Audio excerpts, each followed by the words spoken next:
We received instruction from Major General Francisco based po sa guidance po ng ating Chief PNP, si Police General Benjamin Acorda Jr. ay i-implement pa rin po natin yung practice po natin in previous years na hindi na po iti-tape yung mga baril po ng ating mga pulis. Hindi na kailangan lagyan ng tape o selyuhan ang muzzle o dulo ng baril ng mga pulis. Ayon kay Philippine National Police Public Information Office Chief Police Colonel Jean Fajardo, naging responsable at maingat na ang kanilang mga tauhan kaya madalang nang nasasangkot sa mga insidente ng indiscriminate firing o illegal discharge of firearms, lalo na kapag sumasapit ang pagpapalit ng taon. Naging effective naman po ito in previous years. Bagamat may mga naitala po tayo na ilan-ilan, but as a whole po ay hindi po natin yan na ipapractice na. Mas kailangan din anihan ng mga pulis ang kanilang service firearms, lalo na kung sila ay mga naka-duty at mayroong mga responde.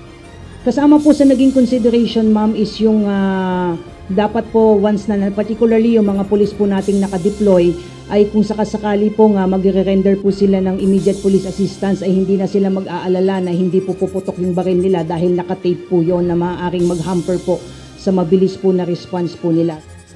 Mahigpit pa rin namang ipinamomonitor ni PNP Chief Police General Benjamin Acorda Jr. sa mga Regional Director at Ground Commander ang kanilang mga tauhan na illegal na magpapaputok ng baril.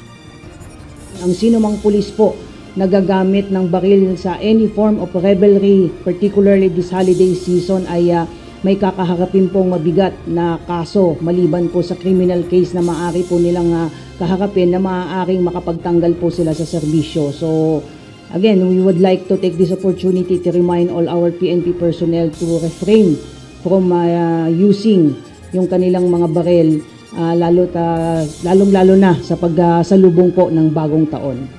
Base sa datos ng PNP noong 2021, ay mayroong 25 na insidente ng illegal discharge of firearms at isa dito ang nasaktan. Tumaas naman ang bilang na ito noong 2022, kung saan nakapagtala ng 26 na kaso at 10 ang nasaktan. Leia Ilagan, UNTV, News and Rescue. Diyos ang aming sandigan, serbisyo publiko ang aming pinahahalagahan.